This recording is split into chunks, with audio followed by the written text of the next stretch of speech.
బయట ఎండలు ఎంత ఉడుకుతున్నాయో రాజకీయం అంత గరం ఉన్నదబ్బా. హెడ్లైన్ చూస్తారా అంటే టక్క టక్క చెప్పుడే. ఇక రుణమాఫీ చేస్తే పార్టీ మూసేస్తారా? బీఆర్ఎస్ కు సీఎం రేవంత్ సవాల్.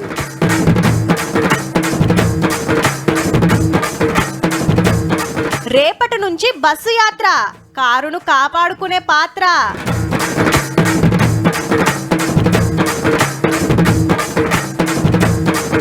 నామినేషన్ లేసిన లీడర్లు, జోరైతున్నాయి ప్రచారాలు.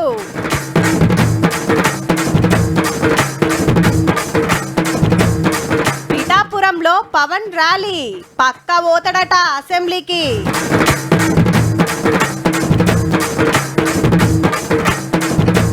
సంబురంగా శోభయాత్ర.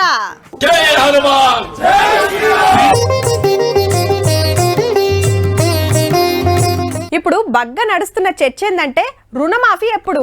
హౌ మళ్ళా కొత్త లోన్లు తెచ్చుకోర్రి, మేము రాగానే మొత్తం కట్టేస్తాం, అది కూడా ఒక్కపారే అని చిన్నగా చెప్పిండ్రా కాంగ్రెస్ వాళ్ళు. 10 ఏళ్ల సంది ఎన్నడూ రుణమాఫీ పురాగా కాకపాయే. ఈలన్న చేస్తారని రైతన్నల ఆపోచన. కొత్త గవర్నమెంట్ వచ్చి 4 నెలలు అయిపోయాయి. మరి రుణమాఫీ ఎప్పుడైతుందో దీని మీదనే ఖతర్నాక్ సవాళ్లు నడుస్తున్నాయి. నువ్వు రైతు బందే చక్కగా ఇయ్యలేదు, నువ్వు రేపు ఆగస్టు 15 తారీఖులో రుణమాఫీ చేస్తా అంటే ఎవరి చెవులలో పువ్వు పెడుతున్నావు? అంతటి సూర్యుడు ఇక్కడ మొలిసిన, భూమి ఆకాశాలు తలకిందులైన, కేసీఆర్ ఫామ్ హౌస్ లో ఊరేసుకొని సచ్చిన 15 ఆగస్టు లోపల రైతులకు 2 లక్షల రుణమాఫీ చేస్తా. ఏకకాలములో ఆగస్టు 15వ తేదీ నాడు ఈ 39,000 కోట్ల రుణమాఫీ నువ్వు చేయకపోతే నీ పదవికి రాజీనామా చేయడానికి నువ్వు సిద్ధంగా ఉన్నావా? నేను రుణమాఫీ చేస్తే నీ పార్టీని నువ్వు రద్దు చేసుకుంటావా? సవాలు స్వీకరించు. ఒక 10-12 పార్లమెంట్ సీట్లు కనుక మనం గెలుచుకున్నట్టయితే ఎంతో కాలం లేదు, మళ్ళీ తిరిగి మన పార్టీయే మళ్ళీ రాష్ట్రంలో కూడా గులాబీ జెండా ఎగిరేసేది ఖాయమని. 4-5 వచ్చింది బీఆర్ఎస్ వాళ్ళు, రమ్మంటే మొత్తం 25 మంది ఇప్పుడే వస్తారు. వద్దురా బాబు, మాకేమొద్దు. ఇప్పుడు నేను ఒక్కనే అనుకుంటే 20 మంది ఎమ్మెల్యేలు వస్తారు రేపు పొద్దున. తెలంగాణలో రాజకీయం వేడెక్కింది. ఇటు అభ్యర్థుల నామినేషన్లు, అటు నేతల ప్రచారంతో ఎన్నికల కోలాహలం నెలకొంది. గెలుపే లక్ష్యంగా, ప్రత్యర్థుల ఓటమే ధ్యేయంగా ముమ్మర ప్రచారం చేస్తున్నారు నాయకులు. ఈ శుక్రవారంతో నామినేషన్ల గడువు ముగుస్తుంది. వచ్చే నెల 13వ తేదీన పోలింగ్. సమయం ముంచుకొస్తుండడంతో జోరు పెంచాయి పార్టీలు. చేవెళ్ల సీటు కోసానికి BRS Kasani Gyaneshwar sir, Congress Ranjith Reddy sir nomination వేసిండ్రు. కారు గుర్తుకే ఓటేయాలని రాజేంద్ర నగర్ లో రామన్న రోడ్ షో చేస్తే మొన్న సీఎం ను కలిసిన ఎమ్మెల్యే ప్రకాష్ గౌడ్ సార్ కూడా వచ్చిండు. మీరిగిన 10-12 సీట్లు మాకు అప్పచెప్తే రేపటి రోజున అటు ఎన్డీఏ యూపీఏ ఇద్దరు వచ్చి కేసీఆర్ గారి దగ్గరికి వచ్చి అన్నా దండం పెడతాం, మీ తెలంగాణకి ఏం కావాలంటే చేస్తాం, మీరు దయచేసి మాకు మద్దతు ఇవ్వండి, వాళ్ళే మన దగ్గరకు వచ్చే పరిస్థితి. భువనగిరిలో బీజేపీ బూరి నరసయ్య గౌడ్ సార్ నామినేషన్ కార్యానికి సెంటర్ మంత్రి జయశంకర్ సార్ వచ్చి కమలానికి జై కొట్టాలని ఆవాజ్ ఇచ్చిండు.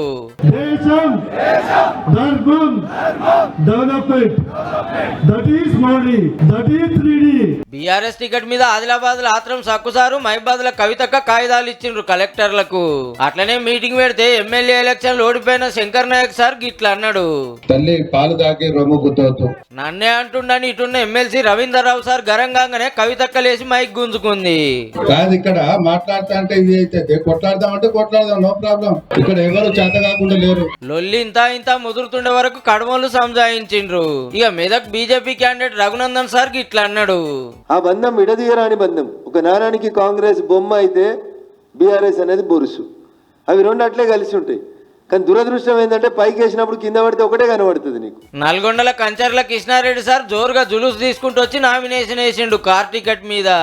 తప్పకుండా ప్రజల్లో వస్తున్న స్పందన చూస్తే బీఆర్ఎస్ పార్టీ అభ్యర్థి గెలుపు ఖాయమనే విషయం ఈయనంటే ఈయన ఎంపీగా అవుతారంట, వాళ్ళ ఊళ్ళో పోయి సర్పంచ్ అయితే తెలుస్తుంది. ఖమ్మం టికెట్ ఫైనల్ కాకముందుకే రఘురామారెడ్డి సార్ తరపున కాగితాలు ఇచ్చిండ్రు కాంగ్రెస్ లీడర్లు. అట్లనే కంటోన్మెంట్ కార్ ఎమ్మెల్యే క్యాండిడేట్ నివేదితక్క నామినేషన్ వేసింది. ఓట్లు దగ్గరికి వస్తున్నాయి కాబట్టి ప్రచారం సుత జోరైతున్నది.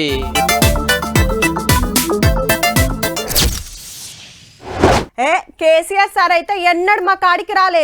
గప్పట్ల మీటింగ్కి వస్తే దూరంకి వెళ్ళి చూసినాం గంతే. దగ్గరికి పోయి మాట్లాడితే బాగుండే, ఛాన్స్ ఉంటే సెల్ఫీ గుంజుదుము అని అభిమానులు ఆశపడుతుంటారు.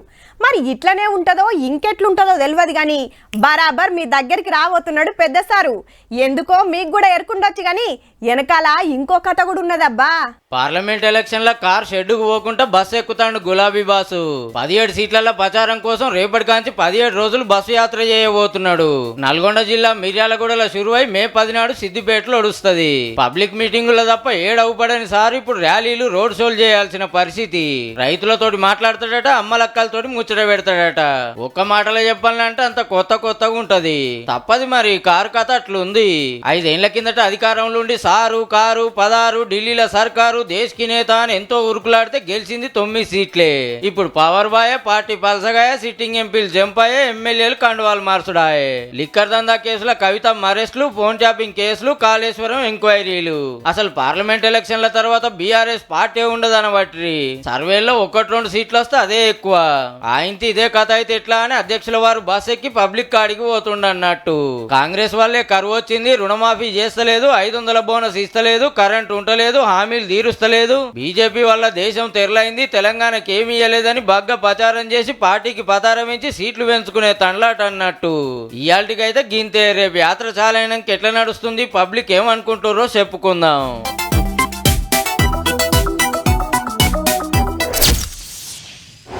మనతాన్నే అంటే అంతకు 10 వాళ్ళు రాజకీయం రంజు మీద ఉన్నదుల్లా ఆంధ్రలా. అటు సీఎం జగన్ అన్న సిద్ధం బస్సు యాత్ర, ఇటు చంద్రల్ సారు ప్రజాగల మీటింగ్లు, రోడ్ షోలు, అటు పవన్ కళ్యాణ్ సారు ప్రచారాలు. దుమ్ము నడుస్తుంది. మొత్తం మళ్ళీ నాడు చెప్పుకుందాం కానీ ఇప్పుడైతే గిది చూడుర్రి.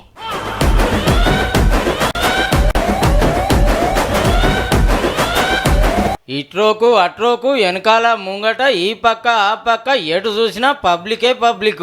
పవన్ కళ్యాణ్ సార్ నామినేషన్ కార్యం అంటే ఈ మాత్రం ఉంటది. మళ్ళా ఆంధ్ర పిఠాపురంలో జన సైనికుల జాతర నడిచిందనుకో రాదుర్రి. 2 కిలోమీటర్ల కమానం మనోళ్ళ బండ్లే, ముంగట కారు మీద సారు. ఇళ్లకెళ్ళి పూలు చల్లుకుంటూ అభిమానం చూపించుకున్నారు అమ్మలక్కలు సూత. చిన్న నాగబాబు గారు ఇంకో 2-3 లీడర్లను దోలుకొని పోయి ఎమ్మెల్యేగా పోటీ చేస్తున్నట్టు కాయిదాలు ఇచ్చిండు ఆఫీసర్లకు. టీడీపీ, బీజేపీ, జనసేన ఒక్కటైన కాబట్టి నా బలం, కులం, పార్టీల బలగంతో అల్కగా అసెంబ్లీలో అడుగు పెడతా అనే ఆశతోటి ఉన్నాడు అన్న. పార్టీ పెట్టి 10 ఏళ్ళైనా ఇంతవరకు ఎమ్మెల్యేనో ఎంపీనో అయ్యే భాగ్యం రాలే. మరి 5 ఏళ్ల కిందట సొంతంగా 2 సీట్లకు సూటి పెడితే ఒక్క దాంట్లో కూడా గెలవలే. కానీ మీటింగులు పెడితే మాత్రం సేమ్ ఇట్లనే ఇరగబడేది అభిమానులు. మనోళ్ళని చూస్తే దేశంలో ఎవ్వలకు రానంత మెజార్టీ వస్తుందేమో అనిపించేది. ఈ 5 ఏళ్ళు యాత్రలు, పోరాటాలని బగ్గనే తిప్పల పడ్డాడు. చూడాలి మరి పిఠాపురం ఎమ్మెల్యే పీఠం మీద ఈ తాపన్న కూకుంటాడో.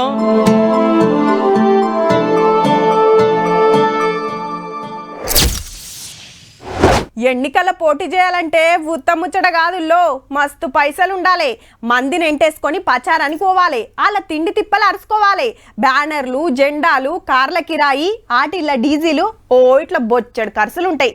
ఇక ప్రచారం అయిపోయినాక పడని పాటోల ముంగట పల్సకు కావద్దంటే వాళ్ళకంటే 1000-2000 ఎక్కువే వంచాలి, కోటరో ఆఫో ఎక్కువే ఇయ్యాలి. అట్లయితేనే ఏమన్నా ఓట్లు రాలుతాయి. మరి గిన్నిగనం ఖర్చులు ఎవరు పెట్టుకుంటారంటే సప్పుడేకున్నది ఉత్తమ్. మరి ఇప్పుడు ఎన్నికల్లో పోటీ చేస్తోలతానా ఎన్ని పైసలు ఉండొచ్చుల్లా, గీ ముచ్చట చూస్తే ఎరకైతుంది. తెలుగోళ్ళు అంటే తెలుగోళ్ళే పోర్రి. దేశంలో ఇప్పటిదాకా నామినేషన్ వేసిన వాళ్ళ దాంట్లో తోపు సిరిమంతులలో ఫస్ట్ 2 ర్యాంకులు మనోళ్ళే. మరి ఆంధ్ర గుంటూరులో టీడీపీ నుంచి ఎంపీగా పోటీ చేస్తున్న చంద్రశేఖర్ సార్ 5,599 కోట్లతోని ఫస్ట్ జాగాలు ఉంటే, అటెన్క మన సేవెల్లెల బీజేపీ క్యాండిడేట్ కొండా విశ్వేశ్వర రెడ్డి సార్ 4,568 కోట్లతోని 2వ ర్యాంకు. ఆ సారి ఈ సార్కు 1000 కోట్లే తేడా. 3వ జాగా ఇవ్వాలంటే గోవాలో బీజేపీ టికెట్ మీద నిలబడ్డ పల్లవి మేడాంది. ఈమెకు 1400 కోట్ల ఆస్తుందట. ఇక మధ్యప్రదేశ్ పాత సీఎం కమల్ నాథ్ సార్ కొడుకు కాంగ్రెస్ లీడర్ నకుల్ నాథ్ సార్ 716 కోట్లు ఉన్నాయని సాటింపేస్తే, తమిళనాడు అన్నా డిఎంకే అశోక్ కుమార్ సార్ 662 కోట్లే ఉన్నాయని చెప్పుకొచ్చిండు. ఈ వెనక Tamil Nadu BJP leader Devanathan sir నాకు 304 కోట్లు ఆస్తున్నదని చెప్పిండు. 100 కోట్లకు అటు ఇటుగానే ఉన్నాయని చాలా మంది లెక్కలు చూపించిండ్రు. అట్లానే ఎంపీగా నిలబడ్డోళ్ళంతా సిరిమంతులే కాదుల్లో. మహారాష్ట్ర నుంచి పోటీ చేస్తున్న కార్తీక్ కాక, తమిళనాడు నుంచి పోటీ చేస్తున్న సూర్యముత్తు కాకల ఆస్తి ఉత్త 500. అదే తమిళనాడు నుంచి పోన్రాజ్ కాక అయితే 320 రూపాయలు వస్తుందని కాగితాలు సమర్పించిండు. మహారాష్ట్ర నుంచి 2, తమిళనాడు నుంచి 8 మంది బ్యాంకుల సిల్లిగవ్వ లేకుండానే ఎన్నికల్లో పోటీకి దిగిండ్రు. అంటే దేశం మొత్తంలో చూస్తే 1000 కోట్ల ఆస్తులతోని శ్రీమంతులు ఉన్నది దక్షిణ భారతంలోనే, చేతుల సిల్లిగవ్వలేని పేదోళ్ళు పోటీ పడుతున్నది దక్షిణ భారతం నుంచే.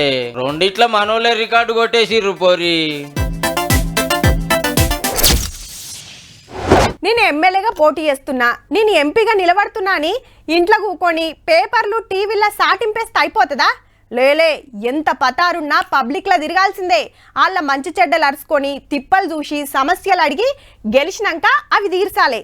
పెద్దపల్లి పార్లమెంటు నియోజకవర్గంలో ఈ కార్యం మస్తు రువ్వడి మీద నడుస్తుందబ్బా.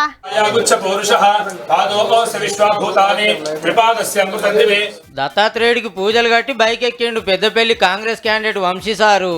మంచిగా చూడురి, ఆటోమొబైల్ బండ్లు అంటే ఛార్జింగ్ తోటి నడిచేటి సారే ఈ కంపెనీ పెట్టి 500 మందికి బతుకు తెరువు చూపించిండు. ఎలక్షన్ ర్యాలీల సుత అవే నడుపుతుండ్రు అన్నట్టు. చిన్నేజిల్నే అంత పెద్ద కంపెనీ పెట్టుడంటే మామూలు ముచ్చట కాదని మంత్రి శ్రీధర్ బాబు సార్ తారీఫ్ చేసిండు. కేసీఆర్ గారు రైతు ద్రోహి అని చెప్పి మీ అందరికి ఒకసారి చెప్తున్నాను. ఎందుకంటే రైతు కన్నీరు, రైతు ఆత్మహత్యలను కూడా పట్టించుకొని కేసీఆర్ గారు, టిఆర్ఎస్ ప్రభుత్వము. చెన్నూరు ఎమ్మెల్యే వివేక్ సార్ కాళేశ్వరం ముచ్చట ఎల్లబెట్టిండు. ఎక్కడైతే ట్యాంకులు ఉండేనో దానికి కలర్ వేసి బిల్లు ఎత్తి కాంట్రాక్టర్ అయితే ప్రపంచంలోనే ఒక ధనికుడిని చేస్తున్నాడు కేసీఆర్. కార్యకర్తల జోస్ నింపటానికి ఆటోలో ప్రయాణం చేసిండు. అగో ఫోటోలు సెల్ఫీలు గుంజుడే గుంజుడు. ఈ ఇడుజుడు పెద్దపల్లి జిల్లా ఓడేడు కాడ మానేరు మీద కడుతున్న బ్రిడ్జి తుపుక్కున కూలిపోయింది. 1,00,000 కోట్లు పెట్టి 3 ఏళ్లలో కాళేశ్వరం కట్టిండ్రు కానీ 49 కోట్లతోటి 9 ఏళ్ల సంధి కడుతున్నారు. ఇది పాత సర్కార్ పంతనం గిట్లుందని గట్టిగానే అరుచుకొని enquiry చేపిస్తామన్నాడు Sridhar Babu sir. ఓడేడు bridge గాలి దుమారం కొట్టుపోయిందంటే ఈ రోజు ఆ బ్రిడ్జ్ కూలిపోయి ఆ బ్రిడ్జ్ మీద పోయేటోళ్ళు లేకుంటే కింద ఉండేటోళ్ళు పడితే ఒక 50-100 మంది చచ్చిపోయేటోళ్ళు. ఏమానలో ఏం పాడో రైతులను ఆగం చేయబట్టే ఇన్ని రోజులు కడుపులో దాసుకొని సాధిన పంటలు ఈ ఆనలు చేయబట్టికి తెర్లు కాబట్టే. తడిసిన వడ్లు కొనాలంటే లేని కొండీలు పెట్టి పాడైతారు. ఈ కాంచైతే అట్లా కానియమని సర్కారోళ్ళు అననైతే అంటురు. రేపు తెలుస్తుంది అసలు సంగతి. ఈ షెడుపానలు పాడుగాను రైతుల నోటికాడు బుక్క ఎత్తగొట్టబట్టే చేతికొచ్చిన పంటలు కల్లాలు మార్కెట్లల్లో తడిసి ముద్దయినాయి. వడ్లు తడవకుండా నూనె పీపతోని ఎత్తిపోస్తున్నాడు అన్న. ఈడ షీపురుతోని ఊడుస్తుంది అమ్మ. గిట్లా ఎన్నొద్దులు నూకుతామని గిల్లు ఏకంగా బుల్డోజర్ తోనే కుప్ప నూకుతున్నారు. ఇక గీ తీర్ల తడిసినాక రేట్ వస్తుందా? 25-26 పడుతున్నాయంటే తెచ్చినాం. ఇప్పుడు 1750 అంటే ఈ యొక్క ఊకున్నాం. ఎట్లా మరి న్యాయం చేయాలి మరి? సూర్యాపేట, మెదక్, నిజామాబాద్, నల్గొండ, ఆదిలాబాద్ లా తెరలైనయి పంటలు. ఆనలకే గోస పడుతుర్రా అయ్యా అంటే నడుమిట్లా కోతులు మోపైనాయి. రైతులకు ఒక తాత్పర్యం వర్షంలో కొట్టుకపోయినా అమ్మితేనా నానకుంటున్నాలి కదా వడ్లు, ఎండిన వడ్లు నాన్ని. జనగామ మార్కెట్ లా వడ్లు నిండిపోయినాయని 4-5 రోజుల సంధి మార్కెట్ కు తాళమేస్తే మా పొట్ట మీద కొట్టొద్దని హమాలీలు ధర్నా కూకున్నారు. గీ అమ్మ మార్కెట్ల స్వీపరు పోలీసుల కాళ్ళ మీద పడ్డది. చెప్పున మార్కెట్ తెరిపియురని. ఆడాడ నిరసనలు ధర్నాలు జరుగుతున్నాయి. డబ్బున వడ్లు కొనాలే, తడిసినవి కూడా తీసుకోవాలని. జర లాపర్వ చేయకుండా రప్ప కాంటాలు పెట్టి రైతుల తిప్పలు తీర్చురు సార్లు.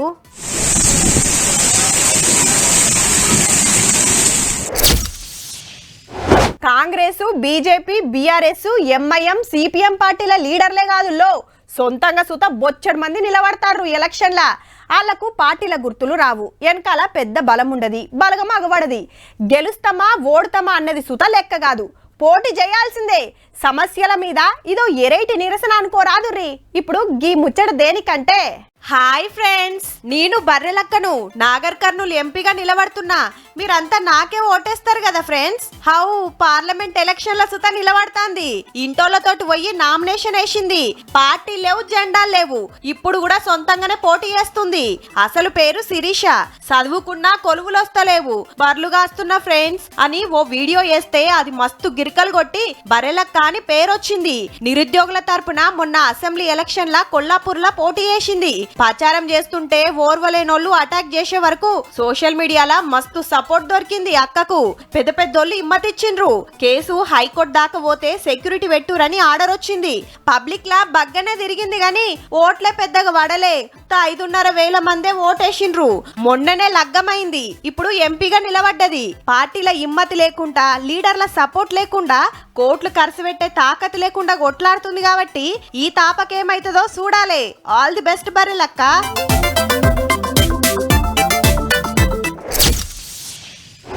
ఇలా హనుమాన్ జయంతి, ఏ గుడికాడ చూసినా పూజలు, అన్నదానాలు, అటెన్క శోభయాత్రలు తీసిండ్రు కదా. మేము చెప్పుడు కాదబ్బా, మీరు చూడాల్సిందే. కొండగట్ట అంజనను గొలుసుకుంటానికి శితం వచ్చిండ్రు భక్తులు. మాలలేసినోళ్ళు రాత్రి చేరుకున్నారు. భజనలు, కీర్తనలతోటి మారు మోగింది. హనుమండ్ల గుడున్న అన్ని ఊర్లల్లో మస్తు సంబరం అనిపించింది. పూజలు, అభిషేకాలు, అన్నదానాలు జోరుగా నడిచినాయి. ఇక చెప్పుకోవాల్సింది శోభయాత్రల గురించి. హైదరాబాద్ లా గౌలిగూడ రామ మందిరంలా పెద్ద పూజలు చేసినాక యాత్ర చాలైంది. ముద్దుగా షింగారిచ్చిన రథాలు, అంజన్న విగ్రహాలు, ఆటపాటలతోని సాగింది. ఎమ్మెల్యే రాజాసింగ్ సారు దగ్గరుండి అరుచుకున్నాడు.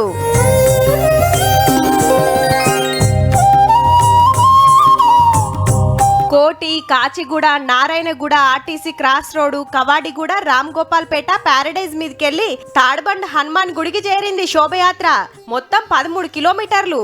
గల్లీలకెళ్ళొచ్చిన దేవులు సుత దీంట్లోనే కలిసిండ్రు.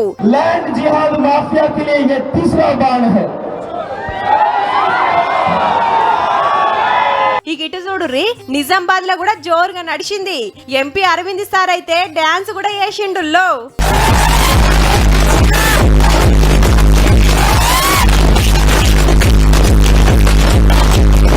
వారెవ్వా, కాంగ్రెస్ జీవన్ రెడ్డి సార్ కూడా వచ్చిండు.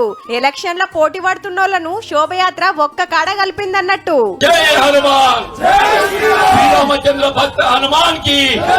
ఈ తాపకు షానూర్లల్లో ఇట్లనే శోభయాత్రలు తీసిండ్రు భక్తులు.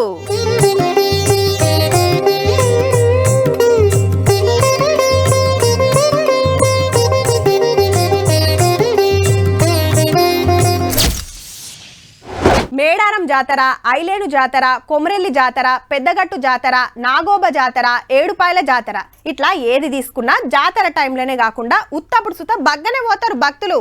అయితే ఇప్పుడు మిమ్మలను ఓ జాతరకు దోల్కపోతాం. ఇప్పుడు చూడలేదంటే మళ్ళా ఏడాదికే హౌ హౌ గా జాతర గురించే.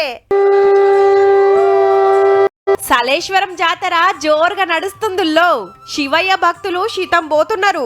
మళ్ళా గుడికి తోవుండదు, ఏముండది. మొత్తం గుట్టలు, పుట్టలు, రాళ్ళు, రప్పలు, చెట్లు, చెలిమెలు. అడుగులు అడిగేసుకుంటా ఒగలెనక ఒగలు చిన్నగా నడవాలి. గరీబులకు, అమీర్లకు అందరికి గిదే తొవ్వ. గుడికి 5-6 కిలోమీటర్ల దూరంలోనే బస్సులు, కార్లాపి నడక యాత్ర షురూ చేయాలి. హైదరాబాద్ శ్రీశైలం హైవే మీద నాగర్ కర్నూలు జిల్లా పరహాబాద్ చౌరస్తాకెళ్లి 32 కిలోమీటర్లు గుబురు అడవిలో పోవాలి. 2 ఎత్తైన కొండల నడిమిట్లా 1/2 మీటర్ లోతుండే లోయ. గండ్లకెళ్లి నడవాలే పైలంగా. మీదికి చూస్తే అందాల జలపాతం. మంచిగా ఈడనే తానాలు, జపాలు. కానీ ఈ నీళ్లు ఏడికెళ్ళొస్తాయో ఎవ్వలకు జాడ వల్ల ఇప్పటికి కూడా. మొత్తం అడవే కాబట్టి మంచి మంచి వనమూలికలు కలుస్తాయి. తాగుతే నొప్పులు, రోగాలు నయమైతాయని భక్తుల నమ్మిక. అట్లనే ముంగటికి పోతే చిన్న గుడి. ఈ లింగమే సలేశ్వరుడు. చెంచులే పూజారులు. ఇప్పపూతే నైవేద్యం. శ్రీశైలం మల్లన్న, నరసింహస్వామిని అల్లులుగా, చెంచు లక్ష్మి, బ్రహ్మరాంబను ఆడబిడ్డలుగా కొలుస్తారు చెంచులు. ఇసుంట వీరభద్ర స్వామి, గంగమ్మ తల్లి గుళ్ళుంటాయి. అట్లానే దినం బోరుల్లో ఉగాది వెళ్ళినాక ఏడాదికి 3 రోజులే. కడమ రోజుల్లో ఒక్కలు కూడా పోరు. అడవులా పులులు తిరుగుతాయని ఫారెస్ట్ వాళ్ళు ఆపేస్తారు. జాతర టైంలో మంచిగానే సౌలతులు చేసిండ్రు. ఆడాడ భోజనాలు పెడుతుర్రు. గుడికి పోయేటప్పుడేమో లింగయ్య వస్తున్నామంటారు. వాపస్ వచ్చేటప్పుడేమో లింగయ్య పోతున్నాం అనుకుంటా నడుస్తారు భక్తులు. ఈ తాపకు రేపే ఆఖరు. మళ్ళా సలేశ్వరం జాతర పోవాలంటే ఏడాది ఆగాల్సిందే.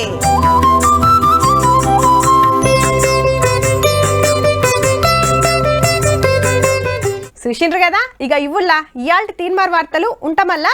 నమస్తే.